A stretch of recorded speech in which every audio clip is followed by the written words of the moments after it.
Good morning, everyone. Welcome to Kandid Coffee. We are at Araksya Cafe, and this is a very, very special episode for me. I have tried to get in contact with Araksya Karapetyan for a while, and through a little back and forth, we finally got a chance to sit down and chat.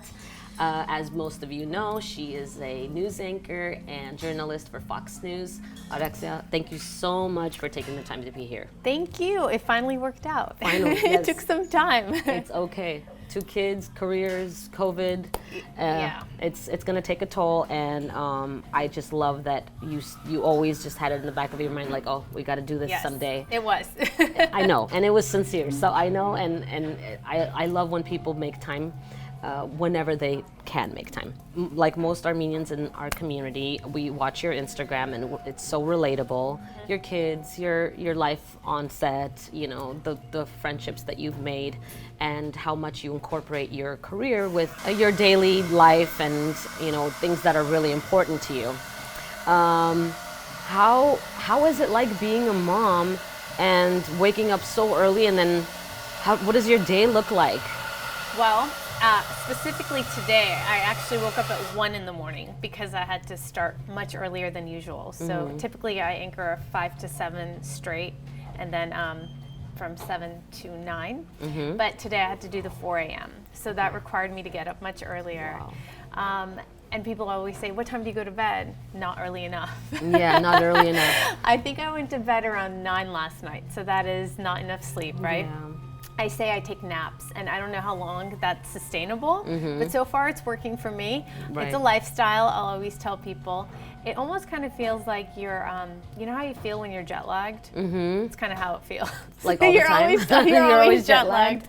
But you know, when you enjoy what you do and you love what you do and you can't see yourself doing anything else, you just do it, and it Just it becomes is what normal it is. for you. Yeah. Your norm. I wouldn't have it any other way. Like, let's just put it that way. Yeah. Yeah. And on a regular day, when you get up at 3 to go to work? 2:30. 2:30.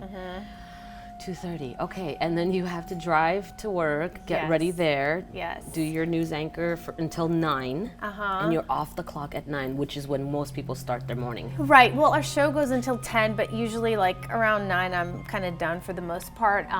And then I leave around 11, and then I head straight home, and every second counts. And usually when I come home, it looks like a tornado hit my house. It's just like disaster. So the routine is to sweep and vacuum, and then like put all the dishes away, and then get the kids situated because usually they're running wild. And if I'm lucky enough, change my clothes and take off my makeup, and then the day begins. You know, I say the day begins because that is really Like, I'd say around 1. Yeah. That's when the day begins. But it is nice because working early, you don't have traffic, and as you know, in Los Angeles, traffic takes up your life. So that's one benefit. And the other is I have the entire day with my kids. Granted, I'm tired, but I still have the entire day with them. You can take naps with them sometimes. Sometimes if I'm lucky. Yeah, I still look forward to that. And my little one does still take naps sometimes, and I'm like, okay, let's nap together so that I could still recharge my battery, and then I can give you more energy for the rest of the day. It's funny because I was thinking about this today, actually. As a kid, I hated taking naps. I would try to get out of them. And now as an adult, you're like begging. You're like, please, can I get like 15 minutes? Yeah. But things just, things change. I know. And I value them so much more now. Sometimes I'll take them to school or take them to like art. She goes to art class, and then they go to like Girl Scouts. Oh, go to yeah. Girl Scouts on Sunday, and there's like, it's from 10 to 1, so I have a window. And sometimes during that window, like, I'll go to the grocery store, wash my car, and then I'll squeeze in a nap, and then I'll pick them up. In my car, I'll nap. Oh yeah, I've done that. Yeah. Sometimes I always say, and people always comment on this when I post it, I'll get home and I'll sit in the driveway for a little bit. I'm like, I'm not here yet. Yes. I'm like, I hope they don't look out the window. Yeah. The cameras. We all have cameras now. Yeah, or the cameras. And then the husband will be like, are you going to come in? That happens all the time. I'm like, oh yeah, sorry, I was like answering an email. Yeah. I'll be right there. Yeah, you need that few minutes. But I mean, it's you make the best of your time, and I literally want to give more of my time, but I'm just so sluggish. I'm just like, okay, guys, can we do something where you guys can maybe like play on the floor and I could just sit on the couch for like this for 2 seconds? I know. And then you can maybe recharge your battery a little bit, but they have so much energy that I know, we you're feel like, like we give don't me have that enough. energy. Exactly. Meanwhile, you're like drinking 20 cups of coffee. I actually love your schedule because as much as I would love to go out at night, if I had that job, I would be really happy because maybe on the weekends or like if I take some time off, I can go on vacation and have a nightlife. But like, you're just at work for like 5 hours of time, like driving and then Right. driving home. And it's amazing because you have a full-blown career and you love it, you love what you do, and then you're done and you can spend all day, even if your kids were at school. Yeah. For example, your husband took them to school. Right. You still have so much time to get other work done or whatever it may be. Yeah, no, that part is pretty amazing. Yeah. Again, it's just the fact that you're tired and you just fight through that feeling. You know, ideally, I should go to sleep earlier. I mean, that's just what it comes down to. It's just then kind of tough with the kids You have the right fear now. of missing out a little bit. No, it's honestly, No? if the kids would go to sleep, I would go to sleep at like 6 Okay. or 7. That's what someone on my schedule Oh. should sleep, like 6 or 7. Wow. But that's just not going to happen Yeah. for me right now. But, you They're know, little right now. it is what it is. It's fine. When they get a little bit older and their sleep schedules change and they become more independent, maybe that'll change for you. But with that said, as they get older and as time goes by, you've been at Fox for 7? No, hold on, let me think. 2012. Okay. Yeah. So 13, 14, 15, 16, 17, 18, 19, 20, Almost 10 21. years. Wow. Yeah. Okay. Wow. I thought it was, God, it's been more. So today we are talking about back to school anxiety for kids and parents. Hundreds of wine connoisseurs attended the 3rd annual Armenian Wines and Spirits Festival. As you know, I hate birds, and I would be going like that, not like you would pass. First of its kind in LA County. This, by the way, I want to make it clear, it is for everyone in the community and inclusive. There was a private reception for art collectors last night in Glendale.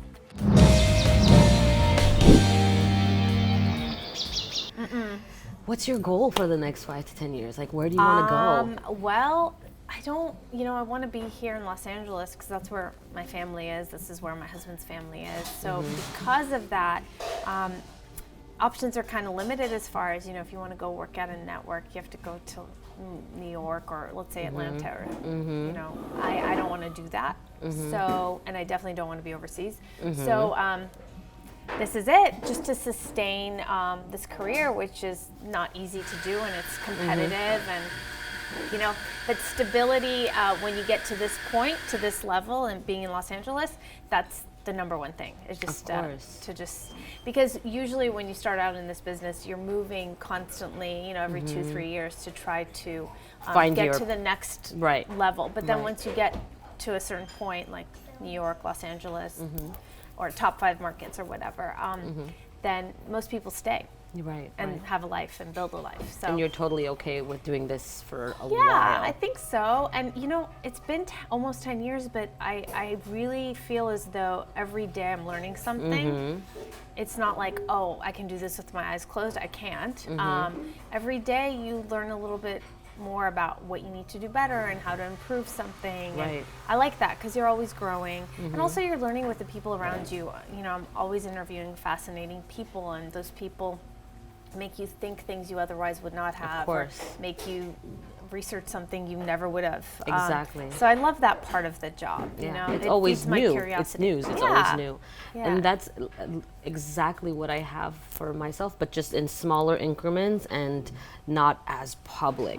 So I will choose people to interview because I genuinely have researched them and love them and are intrigued by them.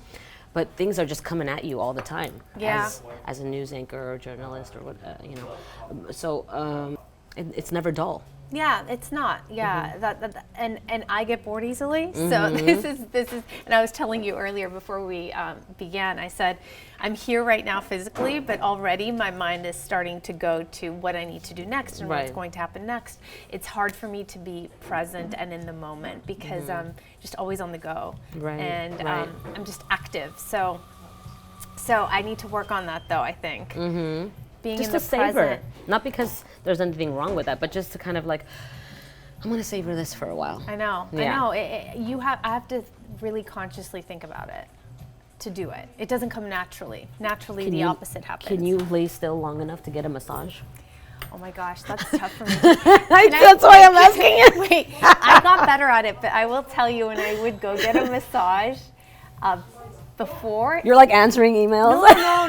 No. I was like interviewing the person, the masseuse. Oh gosh. It became like a therapy session for whomever was giving me the massage. Yeah. And they were, at the end, they were always like, I love talking to you. I shared When are you with gonna come back? I shared things with you I've never shared with anyone. Aww. And I was so glad, it was nice, but I really didn't want to be interviewing them, and it would just naturally come happen. out. Yeah. Because I'm like, I wonder if they're bored. Like, I wonder if I need to entertain them. I need to talk to them. I feel bad. They're just like working on me. Yeah. But that passed. I got so tired to the point where I was like, actually, I would like knock out during a massage. Yeah. So that's the good news. Good. I exhausted myself to the point I could actually enjoy a massage. I love that. I love that it's in you like that. And then you're like, you know what? I really got to just turn off my brain for 1 hour. I know. So I can enjoy this. Like, why am I doing this? Like, Therapist the massage therapist is like crying. Like, we should come back next week. you wouldn't believe what they would tell me about their lives. And I was like, wow. You know? You're like, oh my God. Like their Your whole head life. inside the thing. I did it. It was my own doing. Yeah. But yes, relaxing is, it doesn't come naturally. Yeah. Definitely. Yeah, I can see that about you. Your energy is intense, and it's really great because it's contagious. And thank you. I love that. That's nice. I love when people have that like really spunky energy, and a lot of times I am a little quiet, but then I'll be really like bubbly like this and joking and things like that, and people will say, "Oh, you have such great energy," and I just love when I get that back. Yeah. And they're not just like, hi. Well, I think most people are like that, though. You feed off people's vibe, right? Yes, Their exactly. energy. Their Whatever energy, their aura is, you immediately, it's like either there or it's not. You either connect or you don't. Exactly. Yeah. That's a lot of energy to have, and that's why you're in this career, because I mean, to be alert and sparkly and like ready for camera and at 8 in the morning already, and it's already been like 2 hours a year. It's like dinner time. Yeah, exactly. 10 a.m. dinner. Yeah. That's cute. I love that. I think that also what's funny is people think I'm a morning person, and I say this I think that's the line on my Instagram. I play one on TV. I'm not a morning person. However I phrase it. It's true though. Like, I'm not a morning person. Are you an afternoon person then? I don't know what I am anymore, but I used to be an evening person. Yeah. I didn't want to go to sleep because I wanted to be a part of whatever was Whatever happening. was going to happen. Yes, exactly. So the morning person thing is not an act, but it's just like my job. It's your role. Yeah, it's my role. Your role. Exactly. Yeah. That's a good way to look at it. Exactly. Yeah, it's my role. And being a TV personality comes with having that role, but you made that role yours. You are Araksya, and that's who you are on TV, and people just resonate with that so much. I mean, when I told my mom and her girlfriends, they were over, and they're like smoking. Araksya this, blah, blah. Like you're like irans more like irans achiknes, you know, like because they, especially women our mom's age, are just very excited to see people like you, people like me, that are in the spotlight and are a representation of us. So it's you and Elina. I haven't met Elina, talked to her that much, but I did meet her at Grassroots, as I did with you, and Sona. And you guys are all kind of in that same category, and people get so excited to see a beautiful, smart woman on TV and that last name that comes on the screen, it's really just, I got goosebumps. Oh. So I just think it's so sweet, and it's so. And I think it's nice because it gives the younger generation like just an idea that they can pursue other avenues, you know? Exactly. Have career choices they might not have thought of, which is really nice. Yes. So I like that about it as well. And I think also just, it's not just about being in front of the camera, just also behind the scenes plays a huge role, being a part of the media in some way. I think we saw how important that is recently. So that's a great note to continue on. I mean, I don't know, we don't really know what happens in a news studio, right? Like what's priority, what's on the schedule, what story trumps the other one. But with everything that we've seen almost for a decade that you've been on TV, have you ever encountered any kind of like red tape or like, oh, that's not really important, Araksya, we don't want to talk about that right now, if it's something that you suggested? Not really. I mean, you have to think about the wider audience and not just the demographic. Yeah, it just, you know, like how would it be relatable to most viewers, not just a certain number of viewers.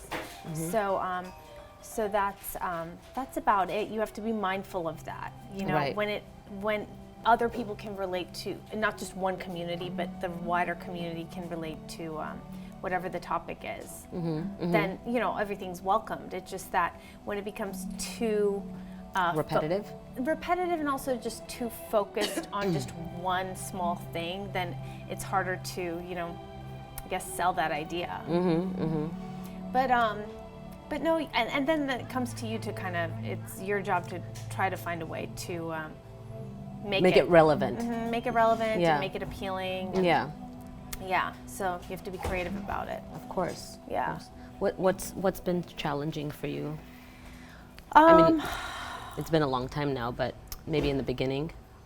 You know, I don't like. I've been really lucky. Like I've had it pretty smooth and easy, and in an industry where that's not the case, like I don't take that for granted at all, and I recognize how fortunate I am because many people have had it harder, and things have just kind of fallen into place for me. Like I was telling you, I didn't really go out pursuing things. They just kind of worked out.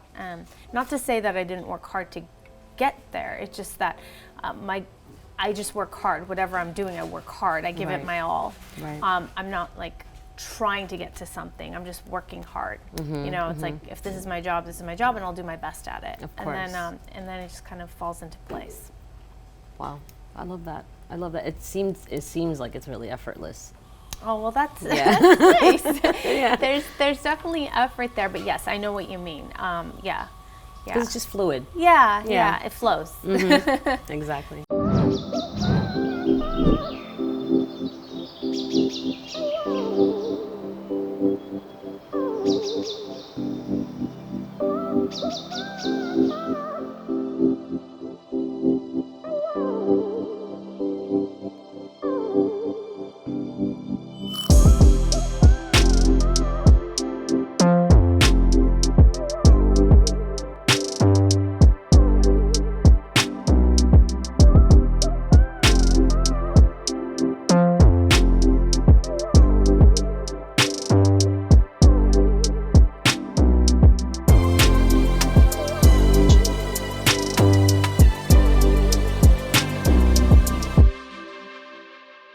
So, you have shared a lot about your culture, and so have I, and just anyone living in Los Angeles pretty much knows who Armenians are, or you know, a little bit about our history or where we came from. But being a diasporan here and coming here so young, you know, you were from an area where it was a very, very sad situation with the earthquake that happened in '88, and you kind of escaped from that, and I escaped, and most Armenians who came in the late '80s, early '90s did come here for a better life. I feel like, and I feel like you would agree, that now more than ever, we are trying to hold on to our heritage, our culture, our history, and I, as much as I'm so grateful to be in this country, I feel like we're being stripped of a lot of what we wanted to hold on to and tried so hard to preserve now more than ever. I think that, it takes more effort, right? I was telling you, even now that I have children, I have to really put effort into making sure they speak Armenian. Yes. It's not just a given, right? If they were in... You have to try. I have to try, like really hard, really Same. hard. If we were in Hayastan, it would just be, just naturally, right? So now it falls upon me to work really hard and extra hard, if it's important to you. Of course. For me, it's important, like it's very important. And sometimes it's frustrating because I don't live in a community where there are a lot of Armenians, so I don't have the benefit of programs or schools or that sort of thing. Right, exactly. So it does stress me out, and sometimes I have anxiety about it. And then sometimes I start to think about, like, I'm putting all this effort into it. What happens later in life? Like, I think about, like, my kids growing up, and then what's going to come of them, because they're going to grow up in America, and who knows who they marry and what happens and how important it'll be for them to how important it will be for them to have the ties to Hayastan that we naturally have, because we were born there, so we just have it, like it's effortless for us.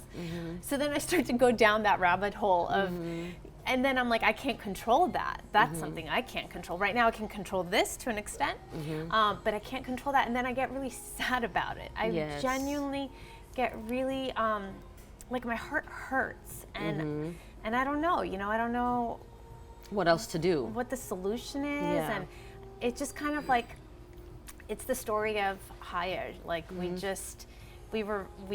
went all over the place, and we built communities in these different places, yet we fought so hard to hold on to our roots and our past and who we are and our identity, and to make sure it gets passed down with the arts, the music, the language, our history, whatever it is. We have to work harder just as a community, as people, individually and collectively, and others don't. But we have to. Yes, and it's hard to explain that to people. Yes, it is, definitely.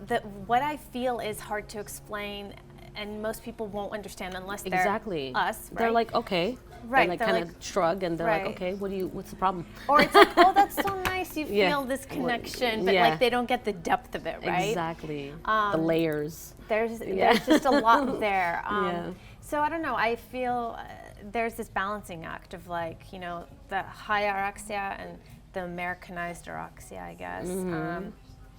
I don't know. Do you feel that way too? Like the two sides? I do, because I'm very Americanized, and I love a lot of things about where I live and my freedoms and my liberty and the rules that we have here, and why I'm here, and how my parents brought me here so I can have these opportunities. But at the same time, I always want to talk about, what's happening, and I feel like sometimes you're just shouting into nothing. And unless you're Armenian, then you're like, you sit there and you talk about the same thing all the time. And, it's like, but I try to hold on to it, and I incorporate a lot of that into my life and my Instagram and my show. My show is based around preserving that through individual people. So I feel like I'm doing my part, you're doing your part, you're doing it on such a bigger scale, because Fox is everywhere here, and they watch you, and you've become this public figure where almost instantly people recognize you, even non-Armenians. You're just walking down the street, hey, I think that's probably the most rewarding, is when you have just the audience that's not Armenian reaching out and saying, hey, I thought of you, I came across this Armenian thing that they otherwise would never have, right? Had you not. Or they now know, like, the history of the genocide, which most non-Armenians in Los Angeles perhaps wouldn't, right? But it's really nice when people send me Armenian-themed stories or topics or encounters they've had, and they share that with you. Then you realize that you've made an impact on a community bigger than just the Armenian community. American community. So that part, and then you feel like you have a purpose. And I think it's so important to always have a purpose. Everything I do, I do it with purpose. And for people to know what their purpose is can take a lifetime sometimes to figure out. Right. And I don't want to go That through validation, life. that feeling like you're doing something. You're doing something, you're making some kind of a difference. Right. Your work matters. I mean, I guess it might be okay to never feel that way. I personally wouldn't be okay with that. For me, it's just that hunger and the longing to know that you're making an impact. Yes. I went out searching for that because I felt like it wasn't there, and I'm like, what am I gonna do? I'm not happy with where I'm at. And okay, I took a really long time in getting my degree. You know, it was like 2020 that I got my degree, and it wasn't even related to broadcast or media or journalism or anything like that. It was just a business management degree, just so I can say I did it. So I was like, well, damn, you know, I don't feel good about where I'm at. And then the revolution happened, and then it sparked this, and then everything that's happened with Armenians in the past and in the present, it sparks and fuels you to continue doing what you do and reporting it and talking about it and sharing it and keeping people informed. And I love that you impacted, like you said, people who were like, oh, I should send this to her. She would really appreciate me thinking of her. Right. Yeah. And also, you know, it's not just, sometimes people think like, if something's not on television, like it didn't make an impact. Right. Now social media plays such a big role in our lives that We can use that. Absolutely, and it's another avenue. Like it doesn't have to be on television. Sometimes it plays even a bigger role. You know, sometimes I have this love-hate relationship with social media. I always say if it wasn't for kind of work-related purposes, I probably wouldn't be on it. It's time-consuming, and sometimes it just feels silly and frivolous. Other times, really important things happen on it. Right. But it's definitely an avenue to connect with people and educate people, or tell, you know, inform and raise awareness. And we saw so much of that recently. So it's a wonderful tool. It is. And people like to see that. Yes. They want to know how you are outside of the studio. And that's another way that you showcase, let's say, our Armenian things, right? Whether it's through food or music or family or just little Your things. grandpa's like a celebrity. He certainly is at Costco. Yeah. I know. But that's what's great. Like I love that. I love that.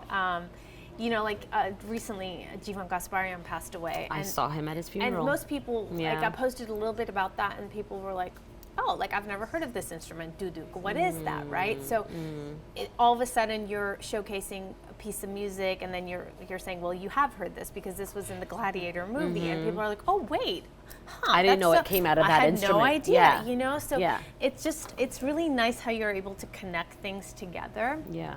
And it's not like I could it wasn't a place for me on television to talk about that. But you still I was could able do it to on do Instagram. it on Instagram. And then you have your viewers who watch you on TV, who follow you on social media, who are able to connect with you. So it's interesting how things have changed so much from even just the 10 years that I've been on television. It wasn't like this when I first got here. Of course, yeah. Was Instagram around back then? I don't even know. I joined. It wasn't even nearly as... I don't even know. I joined later. Yeah. I was late to the game. Yeah. Well, you made up for it because you do have a huge following, and you share things that are really genuine, whether it's your family or, you know, little tidbits about us and our community. You know, I think that's great because there's a young woman, I believe you work with her, or she's at a different station, Amanda Salas, I think? Amanda. Yeah, she's my colleague, my friend. Perfect. So I love that she shared her story, as painful as it may have been for her. Her lymphoma. Yeah, and you know, we watch the news every day, even if it's just in the background. It's there, and we were like, oh, I remember that face, and you know, I remember she mentioned something, and then you follow them on Instagram, and it's just keeping us in the know through different outlets, and sometimes those things that are the most relatable are the most impacting. Yeah. And also sometimes, though, that being said, the other side is sometimes it feels exhausting. you know. Because you feel like you're doing it all the time. It's just the 24-hour news cycle. It's just like something's always happening. There's like always something happening. Back in the day, way back in the day, people waited for the evening news to see what happened in the All world day. and in the Yeah, day. exactly. Now by the time it's the evening news, it's old news. Like Yes. immediately you're able to pick up your phone and see what's going on in the world. Exactly. So while that's good, it's also just doesn't give your mind Rest. a break. Like Yes. you're consuming constantly. It's just this 24-hour constant consumption of information. Exactly. So it's mentally exhausting. And so I did this thing, and I'm doing really well. So we're on, what is it, August 3rd today? Yes. Okay. So far 8 months of not being on social media on weekends. So Friday, around like afternoon, evening, I was going to do it after work, but I'm not very good at it. Afternoon, evening, I just shut it all off, and I don't look at it until Monday morning. Really nice. It was my New Year's resolution. Okay. And how do you make yourself not press the Instagram button? Okay, well, first of all, I still sometimes get caught because we're so, when you're just sitting around or you went to get a cup of coffee, right? While you were waiting for them to make a cup of coffee, naturally you pick up your phone, why is this? Yeah. And then you hit the icon. So several times, it's happening less now, but in the beginning, I remember just on the weekend, it was just like this reflex, and then immediately it would come out of it. Yeah, I'm like, wait. Yeah. But it's just we're programmed to be that way. But I have to tell you, it's like the most wonderful mental, emotional, physical, everything kind of cleanse. Yeah. It's so necessary, and I'm so glad I'm doing it. The only time I broke it was for the genocide because it was on a Saturday. Okay. Or was it on a Sunday? Anyway, whatever it I was. think it was on a Friday. The genocide was or Saturday. Yeah. I mean, I had to post about that. That's okay. So otherwise, I kind of stay away from it. And then you also don't feel the pressure to. Like, why do we feel this pressure to share and overshare? Yes. Why do we? And we're all in the cycle. Oh, my last post was 3 or 4 days ago. I should probably post something again. But why? Why? I don't know why. And I'm guilty of it. I'm just Me saying. too. Like, Me you're too. just like, why do I feel this way? Yes. It's like there's pressure from somewhere, but we don't know where. Where? Yeah. And like, why am I doing this to myself? Exactly. Just live your life. Do people really need to know what's going on? And that being said, when we're done, I'm probably going to post. But it's just something I think about, and we're all caught up in this cycle, and we're going through it together, feeding off each other. It's like feeding the beast. It just keeps going and going. It's hungry, and we feed it, and we want to feed it, but and we don't know why we hungry. do it so much. It's always hungry. Exactly. I wanted to mention something a little bit more Serious? No, lighthearted. Oh, okay, good. Yeah. I love your wardrobe on TV. Oh my and gosh, whenever you post something when you're showing your outfits, because I'm an outfit of the day person. Well, first of all, coming from you, that's a big compliment, so thank you. Thank you. I Did they give you the wardrobe, or is it yours? No, it's all our own. All of it. They shop for you? No, it's all Oh, us. yours. Oh, really? It's a very expensive problem. Yeah. Oh my God, I thought they might have I'm sure you pick the stuff No. that you have, but I thought maybe a couple of them they would give to you. Nope. I think Gotta write to maybe somebody about in the network level they probably have stylists, and they do for certain things are different. Things are not what they used to be. Let me just say, Wow. It used to be very different. But no, everything is mine. I pick what I pick, and shoes, jewelry, all of that. We don't Wow. have that. That would be really nice, though. It would be. That would be really. It would be really I nice, know. Fox. That would be really nice. I know. But the other part is because news is news, you don't want advertising to be influenced by news too. Mm-hmm. So for local news, it just becomes, that's also an issue. Yeah. Because you But can't. I feel like you're not going to be like, hey, this is Diane von Furstenberg, but at the same time it looks so good when you're watching that person. Well, and the thing is, people also probably think everything is so nice and fancy, and it's not. A lot of clothes are H&M. It just looks that way, because overall when you put it all together, yeah. But jewelry, that would hair, be really makeup.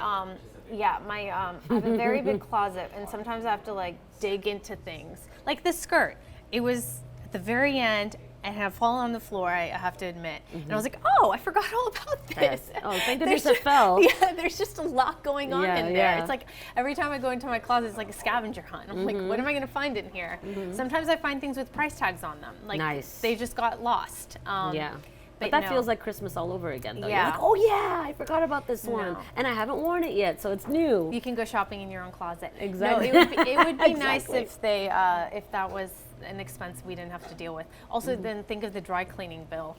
Yeah. It's up there. I'm sure. Yeah. I'm sure, yeah. I can relate, definitely. I always want to have something new for the show because I incorporate a lot of fashion into the show and on my Instagram. And then you're posting it, so you're like, well, I posted this, I was dressed in it. I was already worn it, yeah, so I can't do it again.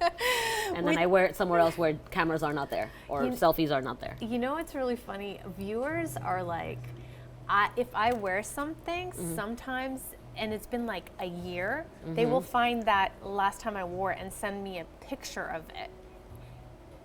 It's really crazy. I'm like, wow, people are keeping track. Yeah. She already wore that. Send the alarm. Yeah. I'm like, it's been a year. Why can't I wear it again? Yeah. Oh, I would repeat it for sure. No, of course. But I'm saying people notice. People notice. And people admit, and they can say like, oh, I turn on just to see what you're wearing. Yes. Which is, I'm like, oh, well, that's nice. That's what my grandma says. She's like, I just turned on to see what you look like. And then she'll be like, Eti love chervere. Oh, yeah. She's like, stick to these colors. She's like, why does your hair not have enough volume? Yeah. It's too flat. Well, I wanted to share with you that it's very, very slowly progressing, but when I went to New York, I met with a father-son team called Lorenz NYC. And so they're a textile manufacturing company that works with Armenia. So they even bring like Calvin Klein, Armani Exchange, like Ann Taylor and things like that to Armenia, which is really cool. And I did an episode with them and I was like, wow, maybe this is a sign. Maybe like all those times that I was sketching dresses, like I could finally take it somewhere because they do take fabric and manufacture in Armenia, which is great because that's great. You know, the cost is less, you're providing jobs. It was a win-win. So we started talking about it, and it's been a few months. It will take probably by the end of the year, if not into the new year. Congratulations. Yeah. So I'm going to send you some dresses. I would love to. So is it going to be like, I know you like the 50s vibe, which I love. I'll try to pull it off. You will. What are you going to call, do you have a name yet? Corset with a K. Corset with a K. Yeah. I like that. That's so great. Cute. Yeah. So you have your sketches already? I do. Okay. I sent them a few sketches. I sent them the fabrics that I wanted. My mom and I went to downtown. Then we sent it to New York. Then New York sent it to Armenia. Oh my gosh. Bought Mutuna. Wow. Yeah. Speaking of being busy, like you're doing a million things. Yeah. Wow. Good Quietly, yeah. slowly.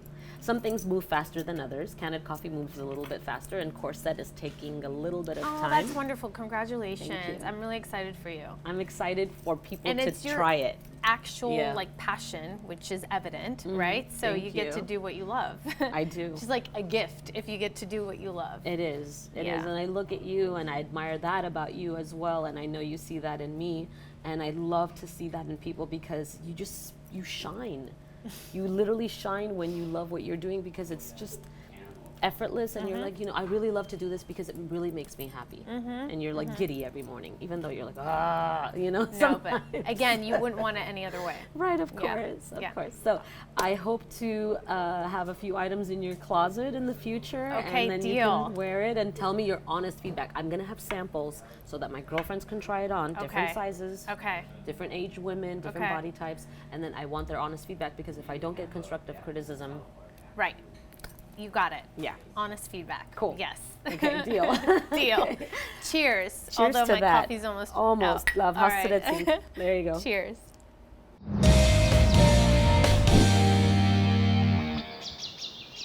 So, with everything that happened with the war and everything, and our philanthropy efforts and our entrepreneurial efforts in Armenia, it's going to keep going. Would you like to go to Armenia, and for how long would you like to go, and what would you like to do out there? Oh, you're asking me right now? Yeah. Okay. Totally. Oh, you thought it was like I thought you were just rehearsal. telling me. Okay. Absolutely, I want to go. I had plans to go in 2018, and then I became pregnant with my second daughter, and the doctor, for whatever reason, it was early too, she advised I don't fly. I had this whole big trip planned with my grandfather and my sister and my mom and like my whole family. And they went and I stayed. I watched them leave. I was like, this was my idea. It was painful. Yeah. But I definitely want to go. I want to take my kids. I want to get them baptized in Echmiadzin. I want to show them like where I grew up and what I did. Yeah. I don't know when that will be. I mean, it seems like there's an issue every time. And now we're like still in the midst of this pandemic, which I don't know when that's really going to end, right?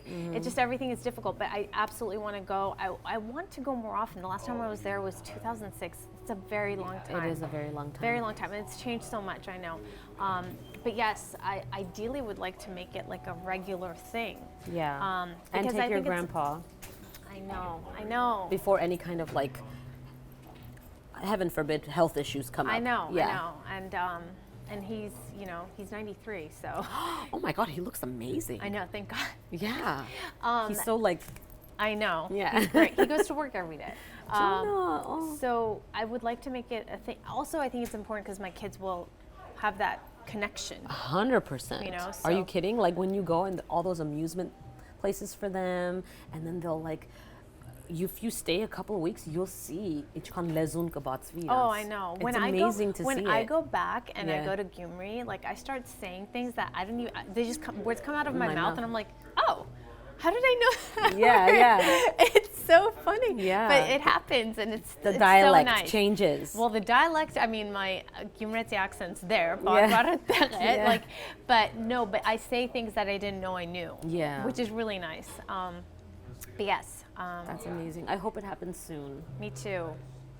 I was trying to go this August to film and to check out, what's going on with the whole fabric and the clothing and stuff. But my little one doesn't have a passport. They're starting school. Their father was like, please don't take them out of school to go because August is a really great time to go, August, September. Yeah. And so it got pushed back and I really can't go without my mom. When were you there last? December 2019. Oh, you were there recently. Amazing. Right. Yeah, but before that, 2005. Oh, okay. So long, so just like you, a long period of time I hadn't been. I was maybe 18 when I went, and then 2019 was fantastic. And we were also hopeful. They had a big 2020 like lit up sign in the middle of Haraparak. Yeah. And everybody was so excited for 2020 when we were there. And I was like, oh, I can't wait to come back in 2020 summer because it's like the best, che. And just all went to crap. We're not in control of anything. Yeah. Another reminder. Yeah. But I highly recommend going in the winter if you're okay with the cold. I took some really kick-ass coats with the hat and the gloves and the scarf. I was really feeling it. But, and there was no snow at that time. December 2019, oh, that's okay. There was no snow. It was freezing. Right. But it was still okay to walk in the city. But yeah, I was crying over everything. I was crying because I was happy. I was crying because I was nostalgic. I was crying because I was sad. And now I feel like I'm just going to be like all the time. When I go back. Mess. Yeah, but be nice. Highly recommended and go outside of the city. I went to, there's a place called Sagmu Savank and it literally looks like a miniature Grand Canyon because the mountain has separated from itself. It's a giant crack. I haven't been there. Okay. And it has, of course, a church. Right. Everywhere else. But it's just this big canyon, looks like the Grand Canyon because it's like separated from each other. Really cool. That's cool. Trippy. Yeah. There are a lot of things I would haven't like to seen. visit that I haven't seen. Yeah. Same. Yeah. Well, cheers to that. I hope you go, you take your whole family, and it'll be a fantastic experience because if you take your husband and your grandpa and mom and everybody, you can stay for an extended period of time. Yes. Yeah. Really get a good taste of everything. It'd be nice to be there for like a month, but that's like probably not realistic. Try. Yeah, try. Definitely try. 2 weeks just isn't enough. I know. That's when you're just getting into the your and you're routine. Like, I gotta go back. I know. Yeah. I know. Well, it was amazing. I love how organic our conversation was, and you're so easy to talk to, and I knew it would be this way. You look fantastic. Thank you. Thank you for being on the show. And we'll do a follow-up interview sometime just so we can see then and now and see Sure. what changed. In the meantime, get those sketches. Yes, for sure, for sure. All right, thank you for joining us with lovely Araksya Karapetyan, and until next time, yay!